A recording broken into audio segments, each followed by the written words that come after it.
He was just a mechanic. Until the alien sisters reached into his mind. Joren Vale drifted through the black with only the hum of his ship, and the creak of aging metal for company. Outside the viewport, stars burned like distant holes in the dark, silent, cold, indifferent. He'd seen hundreds of systems, crossed uncharted lanes, patched reactors in gravity wells so deep they stole your breath. But none of it mattered anymore. Not really. This was supposed to be the end. One last job. One last lonely repair on a vessel too far out and too forgotten for anyone else to care. After that, he'd vanish. No logs. No goodbye. Just him and the stars, in endless retreat. He took a sip from a dented mug, synth coffee, bitter and familiar. The same kind he'd been drinking since before the silence set in. Since before the loss. He reached for the power down sequence, fingers brushing the controls when the signal came. Not a beacon. Not a distress call. Just a voice. Distorted. Whispered. As if it had traveled through memories instead of space. We need someone who still remembers how to listen. Joren froze. The console blinked once. No origin. No coordinates. Just that one phrase, playing again soft as dust sliding over old glass. He leaned back in his seat, eyes narrowing. Well, he muttered. That's new. And against all logic, against every tired part of him that should have let it pass, he changed course. Joren's ship eased closer to the drifting vessel like a diver approaching some ancient leviathan slumbering at the bottom of a starlit sea. The vessel had a name etched in faint, curling glyphs across the hull, Elarion. But it wasn't a name that felt manufactured or coded. It breathed like a memory, each letter drawn not in paint or alloy, but something older. Something grown. Elarion didn't resemble any standard-issue craft Joren had ever worked on. It floated in space like a cathedral torn from the core of some long-dead world. Its outer hull was a web of spiraled towers and curved exostructures, almost coral-like in formation, elegant, organic, and undeniably alive. Tendrils of metal and crystal wove between the towers like arteries, pulsing faintly with light in rhythmic intervals. As his docking clamps latched with a subdued clunk, the ship let out a sound soft and hollow, like wind pushing through a ruined monastery. The airlock slid open, not with hydraulics, but with the motion of something yielding, like a petal unfolding. Inside, the corridor shimmered with bioluminescent growths that clung to the walls like vines fed on stardust. They pulsed gently beneath Joren's boots, reacting to each step with a color shift, cool blues to curious violet, then warm golds, as though the ship were trying to understand him. The floor itself wasn't metal. It moved, subtly, adjusting to his weight. Alive in its patience. Half sentient, or perhaps simply remembering how to be. There was no hum of engines. No blinking consoles or operational noise. Just the distant sound of something breathing. Or grieving. Joren reached for his scanner instinctively, but its interface flickered and died, the display fogging like a mirror in a storm. The ship rejected it, not maliciously, just disinterested. And then, he wasn't alone. Two figures emerged from the far curve of the corridor. Silhouettes first graceful, gliding. Their forms took shape slowly, like statues waking from sleep. Twins. Tall. Pale. Their skin bore a faint, opalescent glow, like moonlight filtered through deep water. Their hair was silver, flowing down their backs like poured mercury. But it was their eyes that held him, the eyes of stars that had seen too much. Twin voids filled not with emptiness, but with longing. They didn't speak. Instead, Joren felt a pulse in his skull, like a thought he hadn't had yet. Feelings spilled into him, not words, curiosity, old sadness, and something stranger, like a door opening in the far recesses of his memory. Suddenly, he saw a fire-lit field under a blood-red moon, not his, but theirs. He felt the sensation of cold wind through ancient forests, and the sound of music played on instruments built from light and bone. The vision blurred, then snapped into a name not spoken, but impressed into his mind like a seal into wax. Sael. And beside her, the same but different. The same face. The same poise. But eyes that watched instead of reached. Mirra. The connection faded, but not fully. It lingered, like the aftertaste of a dream you couldn't wake from. They stared at him, calm and unreadable. And in that silence, Joren realized this wasn't a greeting. It was a test. The ship. The twins. This moment. They had reached into him not to understand, but to see if he could. Joren stood motionless beneath the arch of a hallway that no longer felt like metal and wire but sinew and breath. His eyes flicked from wall to wall, every nerve taut. The bioluminescent filaments that lined the ceiling had shifted hue again, casting everything in a low violet glow, like twilight underwater. He could feel the hum beneath his boots, not mechanical vibration, but something more like a heartbeat. "I'm here to fix systems," he muttered to no one in particular, voice sharp, the edge of sarcasm a defense against wonder. Not get dream-hacked by glittery telepaths. But the twins said nothing. They didn't step closer. Didn't whisper spells or chant cryptic incantations. They simply existed in the space between him and the unknown, calm, like the still point of a turning starfield. Sael walked to the nearest panel and pressed her palm to it. The surface rippled outward from her skin, like a stone dropped into mercury. She closed her eyes, not in focus, but in feeling. Joren saw it. A faint shimmer traveled along the wall, down the corridor, branching like veins through the ship's interior. Wherever it reached, things changed. Dormant lights flickered on, casting long shadows. Conduits lit from within, glowing amber, then soft green, as if remembering how to breathe. He turned sharply as the floor beneath him adjusted again, reforming microscopically to better suit his stance. Not just responding to weight. To him. The systems weren't booting up in sequence. They were awakening like an animal roused from hibernation by the scent of something familiar. Mirra remained silent, but her eyes watched him closely. Not in suspicion. In recognition. And that made his stomach twist. Because in that gaze, he felt seen. A soft tone rang through the corridor, 3 notes, perfectly pitched, like a chime blown by distant wind. Panels along the walls unfurled, revealing pulsing threads that twitched ever so slightly when Joren passed. He reached toward one, but the ship moved first, drawing it back, shy, almost playful. Then the lights above dimmed slowly, deliberately. The air grew warmer, laced with a faint scent of ozone and something sweeter, citrus, maybe, or burned honey. "What the hell is this?" he whispered, wiping his hands on his utility pants as though that would ground him. And still, the ship responded. A nearby interface flickered to life. Its screen didn't show diagnostics or readouts, it showed a memory. Not in video, not in words, but in light and feeling. A field under 2 suns. The shadow of a tree that didn't exist in any star chart.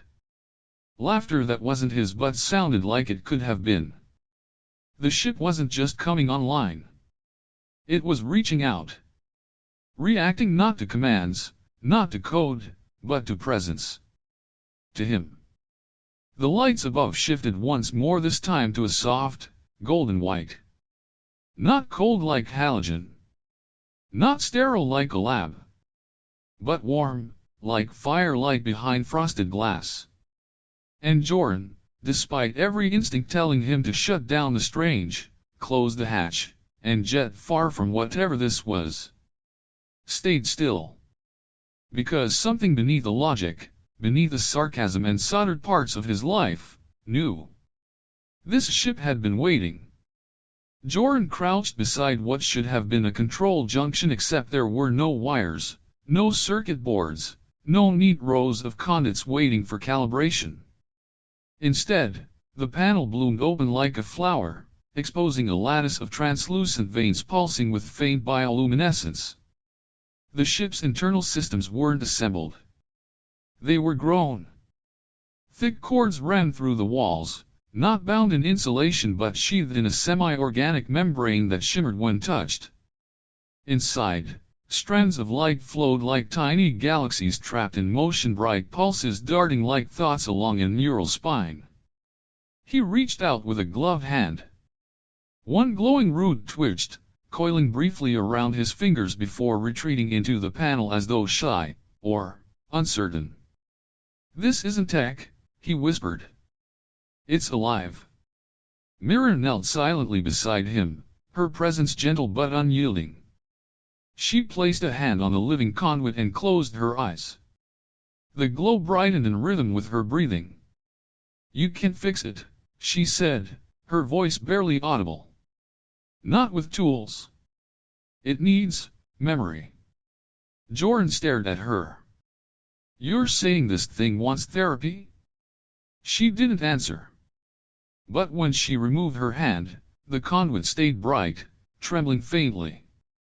The interface before him began to shift, patterns of light forming a circle, then folding inward, as though beckoning him. "What do you want me to give you?" he muttered to the ship, frustrated. "A diagnostic report? A firmware update? My life story?" The lights pulsed softly. Waiting. He sighed, leaned back against the warm wall, and closed his eyes. "All right then," he said quietly. "You want a memory? Fine." His mind drifted backward, not to pain, not to chaos, but to one perfect night. A rusted rooftop, somewhere on the edge of a forgotten colony. He and his brother, boots dangling over the edge, their backs against warm metal. Above them, a meteor storm had torn through the sky, fire trailing in every direction like the heavens were unraveling. His brother had laughed that laugh, loud and full of awe, arms spread wide as if to embrace the whole sky. They'd spoken of ships they would build, places they'd go, constellations they'd name after bad jokes and old stories. And for once, there was no war. No noise. Just stars, and each other. Joren opened his eyes slowly. The wall in front of him had changed. Moisture beaded along its surface. Not condensation. Not coolant. Tears. The ship was crying. A slow rivulet of glowing liquid rolled down the nearest root system, shimmering gold, like starlight distilled into sorrow. The conduit pulsed rapidly, now not in pain, but in recognition. Then motion. Systems across the chamber began to hum, softly at first, then rising in tone like a distant chorus. Lights sprang to life in a blooming wave, rippling through the floor and ceiling in perfect cadence. Overhead, the navigation array flared to life. But instead of grids or charts, it displayed memory mapped starfields, curving lines of motion shaped not by coordinates, but by emotion. Joren stepped back as the ship fully awoke. He felt it not in his ears, but in his bones. Gratitude. The ship remembered. And it wasn't alone anymore. The chamber had grown quiet. Not the silence of dead systems or the void outside, it was a deeper hush, like the breath of forest takes before the wind stirs its leaves. A stillness that felt intentional. Above them, the ship's bioluminescent canopy swirled slowly, casting drifting patterns of blue and silver across the floor. They moved like reflections on water, too fluid, too synchronized to be artificial. It was as if the ship itself were listening, waiting. Mirra stood just beyond the light. Her posture was unchanged, serene as ever, but something in her presence had shifted. A new gravity pulled the space between them tight. And then, for the first time, she spoke. Not in thought. Not in echoes. Her voice was low, melodic, trembling like a string stretched across dimensions. Joren, will you stay? The words struck harder than they had any right to. They weren't laced with desperation. There was no command in them, no plea. Just openness.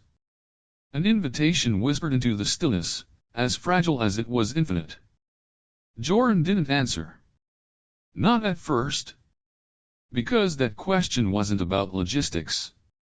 It wasn't about duties or engineering or emergency protocols.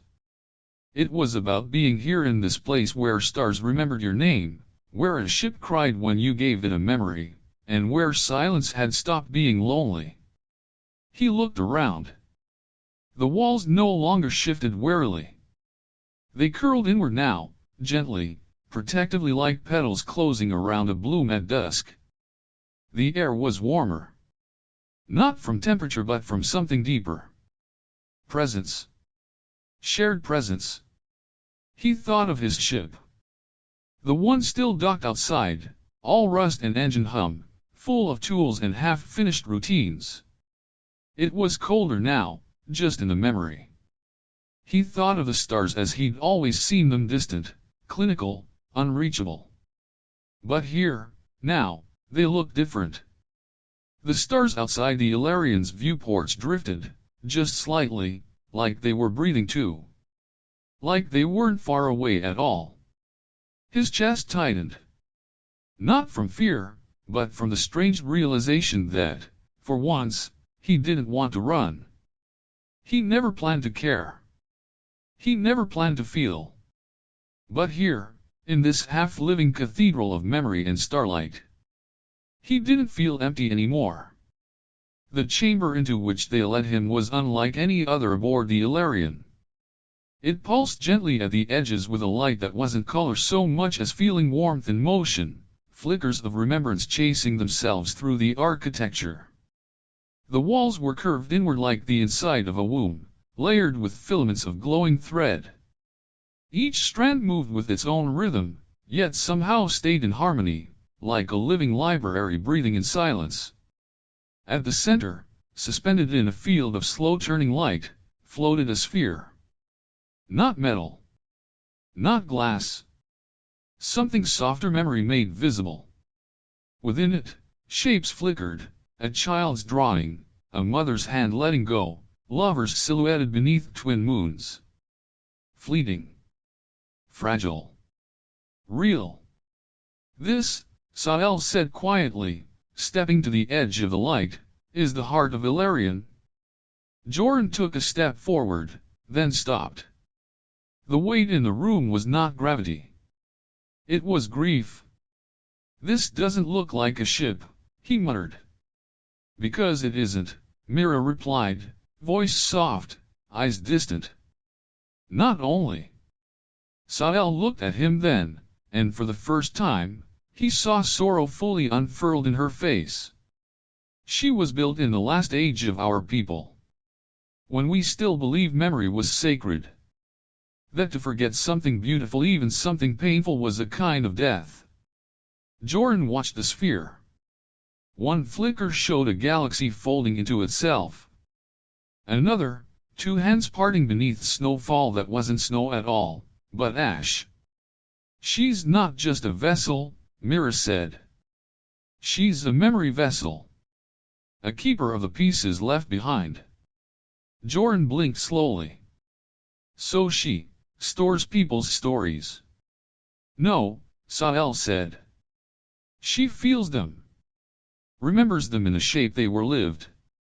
And now, she is forgetting. They walked slowly around the glowing heart of the ship, its patterns shifting with their steps. As if the chamber itself were listening. Morning. Our people scattered, Sael said. Some fell to war. Some to silence. The ones who remembered became burdens. Stories were called distractions. Emotion, a weakness. And so the memory vessels were buried, Mirra added. One by one, left adrift, until none remained. Except her, Joren whispered. They nodded. She held on, Sael said. To everything others tried to erase. But even memory needs belief to survive. Even a living ship can forget why it should go on. The lights in the chamber dimmed slightly. A moment of stillness. Almost shame. Then Sael turned to him fully. The shimmer of the sphere reflected in her eyes. Elarion needs someone to believe again. Joren shook his head slowly. I'm no priest. No poet. I fix wires. Bolts. I'm not. We don't need a hero, Mirra said. Sael stepped closer, her voice barely above a breath. We need someone who can see beauty in broken things. He swallowed hard, throat dry. Because they weren't looking at him like he was a savior. They were looking at him like he was a mirror. And for the first time, he wasn't sure what he saw staring back. The silence settled again, but this time, it was different. Not empty. Not expectant. Just still. The ship no longer pulsed in sorrow. It breathed slow, steady, like lungs relearning the rhythm of life. The chamber's glow softened to a warm amber, casting long shadows that felt more like company than loneliness. Above them, the memory sphere dimmed, its storm of light slowing into calm orbits, like thoughts finally at rest. Joren stood with one hand on the wall, if you could still call it a wall. It felt more like skin now, warm and pliant, humming faintly under his palm, responding to nothing but presence. He didn't know when the decision had been made. Maybe it had crept in between breaths, or slipped into him through the ship's strange quiet. Maybe it had been planted the moment Sael said believe, or when Mirra showed him that even pain, remembered properly, could glow. He looked at the twins now. No longer enigmatic. No longer watching. Just waiting.